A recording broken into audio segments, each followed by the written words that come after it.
Hi guys, welcome or welcome back to my channel, and if you are new, please consider subscribing before you exit this video. That being said, let's just dive right into it. आज मैं Netflix पे एक documentary series आई है MH370 को the plane that disappeared, उसको explain करूंगी। एक पूरा सीजन मैं आपको एक ही वीडियो में एक्सप्लेन कर दूंगी। थोड़ी सी बैक स्टोरी यहाँ पे ये है कि बेसिकली एक फ्लाइट है 730 जो मलेशियन एयरलाइंस की है, जो 2014 में गायब हो गई थी, जिसमें लगभग 240 पैसेंजर्स थे। मगर यहाँ पे इस चीज को 9 साल बीत चुके हैं और जो फैमिली मेंबर्स हैं, साइंटिस्ट हैं, इन्वेस्टिगेटर्स हैं और जो जर्नलिस्ट हैं, वो आज तक उस चीज को लेके उनका जवाब ढूंढ रहे हैं कि वो एक्चुअली में फ्लाइट चली कहाँ गई। यहाँ पे इस डॉक्यूमेंट्री सीरीज को देखते हुए हमें 2-3 चीजें तो बहुत साफ हो जाएंगी, जैसे कि एक्चुअली में ये किसी तरह का एक्सीडेंट था या फिर प्रीमेडिटेटेड था। मतलब कि पहले से ही लोगों ने ऐसा करने का प्लान करा था कि वो जो प्लेन है वो रडार से ही गायब हो जाए, या फिर किसी ने कोई भी प्लानिंग नहीं करी थी और एक फेटल एक्सीडेंट था जिसकी वजह से वो जो प्लेन है वो गायब हो गई है। मगर इस सीरीज को देखते हुए हमें ये भी मालूम चल जाएगा कि बहुत सारी थ्योरीज हैं इस चीज के अराउंड रोटेट करती हुई, और कैसे अलग अलग लोगों ने अपने खुद के कंक्लूजन्स बनाए हुए हैं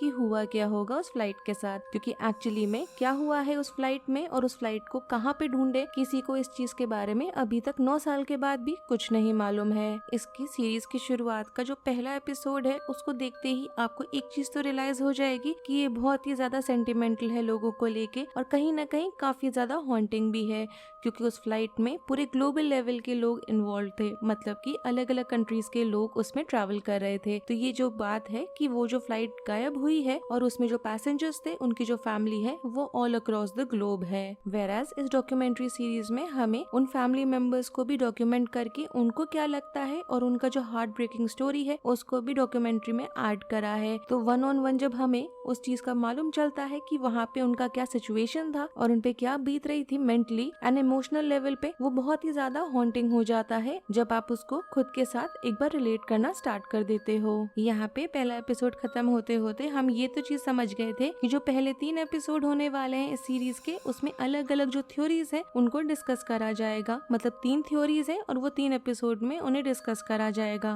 पहला वाला जो यहाँ एपिसोड था उसका नाम था द पायलट, और यहाँ पे हमें मालूम चल जाता है कि हो सकता है कि लोगों ने यहाँ स्पेकुलेट करा है कि जो पायलट है उस फ्लाइट का, उसका बेसिकली हाथ है उसके डिसअपियरेंस के पीछे। यहाँ पे लोगों का ये मानना था कि पायलट ने जानबूझ के उसे ऑफ कोर्स फ्लाई करा है और सी के अंदर कहीं जाके गायब कर दिया है। वेराज जो दूसरा एपिसोड है उसका नाम है दी हाईजैक, और यहाँ पे ये थ्योरी आती है कि जो फ्लाइट है उसको बेसिकली हाईजैक कर दिया गया है, जिससे कि वो एक तरीके का डिस्ट्रैक्शन बना सके ग्लोबल लेवल पे, जिससे कि उन्हें बिगर पिक्चर में जो चीज करनी है उस पे ध्यान लोगों का ना जाए, और वेराज लोगों का जितना फोकस है वो सब उस डिसअपियरेंस पे ही रह जाए। तीसरा यहाँ पे जो एपिसोड है उसका नाम होता है द इंटरसेप्ट, और इस पे बेसिकली यहाँ पे इस चीज का फोकस करा जाता है कि जो यूएस है वो इन्वॉल्व थी, एंड वेराज यहाँ पे एक की जगह 2 एयरक्राफ्ट थे जिसको बेसिकली इंटरसेप्ट करा गया था कनेक्शन को उनके, और यहाँ पे 2 एयरक्राफ्ट का इस्तेमाल करा गया था जिससे कि वो जो प्लेन का कनेक्शन है उसको वो इंटरसेप्ट कर सके।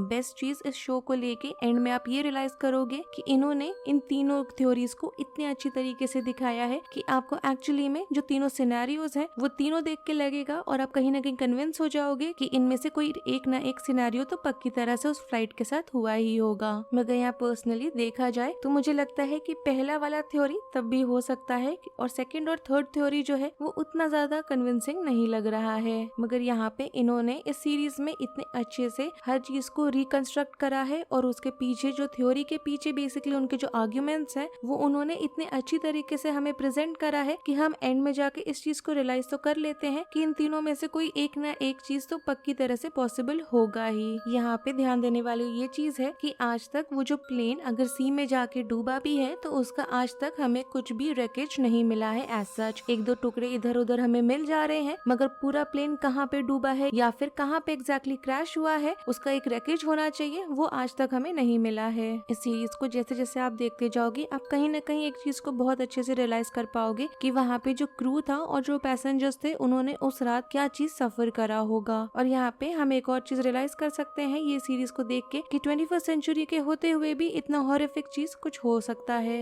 एंड मोर ओवर इस चीज को ऑलमोस्ट 10 साल बीत चुके हैं और अभी भी इस मिस्ट्री को सॉल्व नहीं कर पाए हैं लोग। यहाँ पे एक बहुत मेजर चीज हम लोग नोटिस कर पाते हैं वो ये है कि किस तरीके से इस पूरे केस को हैंडल करा गया है। स्टार्टिंग से ही ही हम ये चीज रियलाइज कर लेते हैं कि कितना ज्यादा मिसकम्युनिकेशन या फिर हम देख सकते हैं कम्युनिकेशन गैप है हर चीज के बीच में। मोरओवर यहाँ पे गवर्नमेंट के साइड से कोई कंस्ट्रक्टिव आंसर्स भी नहीं मिल रहे थे उन फैमिली मेंबर्स को जो ऑलरेडी इतने परेशान थे और ग्रीव कर रहे थे। यहाँ पे हम ये भी देख पाते हैं कि जो बेसिकली सर्च हो भी रहा था वो ऐसे ऐसे लोकेशंस पे हो रहा था जो बेसिकली गलत लोकेशंस थे, और वो गलत लोकेशन पे सर्चेस इसलिए हो रहे थे क्योंकि यहाँ पे जो कम्युनिकेशन करी गई थी वही स्टार्टिंग से गलत थी, जिसके एंड रिजल्ट में ये हुआ कि लोगों के पास सवाल के जवाब नहीं थे बल्कि सवाल और ज्यादा बढ़ गए थे। यहाँ पे एक बहुत ज्यादा शॉकिंग बात ये थी कि यहाँ पे गवर्नमेंट ऑफिशियल्स की तरफ से सबको डेड डिक्लेयर कर दिया गया था, वेराज यहाँ पे एक भी पीस ऑफ रेकेज या फिर किसी की डेड बॉडी कुछ भी उनके हाथ अभी तक नहीं लगी थी जो ये एविडेंस प्रोवाइड कर सके कि एक्चुअली में फ्लाइट में जितने लोग थे वो सारे मारे गए हैं। और बिना इस कंस्ट्रक्टिव कंक्लूजन पे आए वो लोग सर्च करते करते ही कैसे लोगों को सारे के सारे लोगों को डेड डिक्लेयर कर सकते हैं। और बल्कि उन्होंने जैसे ही इस चीज को डिक्लेयर करा था हम यहाँ पे उन फैमिली मेंबर्स के जो रिएक्शंस है उससे बहुत ही ज्यादा कनेक्ट कर पाते हैं, वेराज हम अभी भी उस ग्रेविटी का जो पेन वो लोग सह रहे थे उस चीज को हम लोग हमारे बियॉन्ड इमेजिनेशन ही है।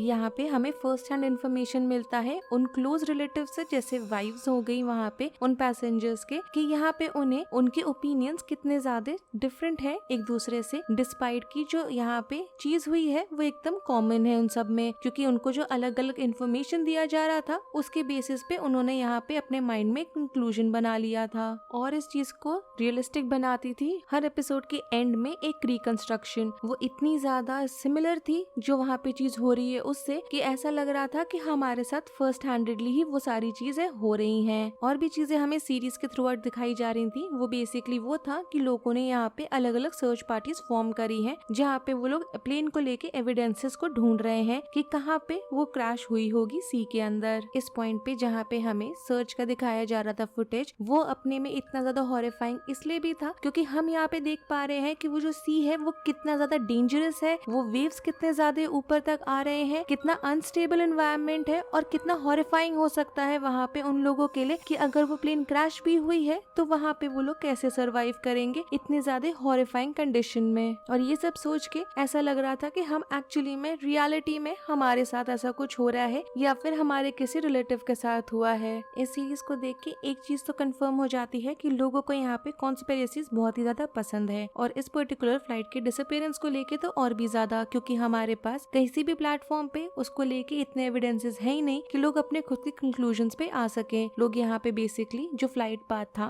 उसका और जहाँ पे जिन शोर्स के एरियाज पे जहाँ पे रैकेज थोड़ा बहुत भी आ रहा था उनको ज्वाइन करके अपने खुद के एविडेंसेस को इकट्ठा करके एक थ्योरी बनाने की कोशिश कर रहे थे। मोरओवर यहाँ पे गवर्नमेंट के तरफ से भी कोई ठीक से सवालों के जवाब नहीं मिले थे उनको। एंड मोरओवर जो सर्च पार्टीज था कहीं ना कहीं लग रहा था कि उनका भी जितना भी सर्च है या तो वो गलत जगह पे हो रहा है या उनको कुछ भी कंस्ट्रक्टिव ऐसा नहीं मिल रहा कि वो वापस से गवर्नमेंट ऑफिशियल्स को बताएं और government officials press conference hold करके फैमिली मेंबर्स को बता सकें। जब एक्चुअली में ये फ्लाइट डिसअपियर हुई थी 9 साल पहले और लोगों के पास इसका इन्फॉर्मेशन गवर्नमेंट की तरफ से इतना ज्यादा नहीं आ पा रहा था तो लोगों का खुद का एक डिबेट और कॉन्वर्सेशन इसको लेके शुरू हो गया था जो धीरे धीरे सबसाइड भी कर गया था क्योंकि उतना समय बीत गया है। मगर अब इस डॉक्यूमेंट्री सीरीज के आने के बाद मुझे ऐसा लग रहा है कि वापस से एक कॉन्वर्सेशन या फिर कुछ एक डिबेट स्पार्क होने वाला है उस डिसअपियरेंस को लेके, क्योंकि आज भी इस चीज को लेके कोई कंस्ट्रक्टिव जवाब है नहीं उनके पास। अगर आपने इस डॉक्यूमेंट्री सीरीज को अभी तक नहीं देखा है तो मैं पर्सनली यहाँ रिकमेंड करूंगी कि आप इसको जाके जरूर देखना। आपको एक्चुअली में अच्छा लगेगा और काफी इन्फॉर्मेटिव वे में जितना भी वो इन्फॉर्मेशन प्रोवाइड कर सकते थे वो सब इन्फॉर्मेशन प्रोवाइड करके उन्होंने इस सीरीज को बहुत ही अच्छी तरीके से बनाया है। और जिन लोगों ने इस सीरीज को देखा हुआ है वो कमेंट सेक्शन में यहाँ पे जरूर मुझे बताना कि उनको क्या लगता है कि कौन से यहाँ पे थ्योरी उनके अकॉर्डिंग ज्यादा वैलिडिटी होल्ड करती है और हम लोग क्या पता यहाँ पे अपने खुद का एक डिबेट और डिस्कशन शुरू कर सकें इस चीज को लेके। और अगर आपने इस वीडियो को यहाँ तक देखा है और आपको पसंद आया है then do like the video, subscribe to my channel, share it with your friends and don't forget to follow me on Instagram. Link आपको नीचे डिस्क्रिप्शन बॉक्स में मिल जाएगा। Thanks for watching, bye.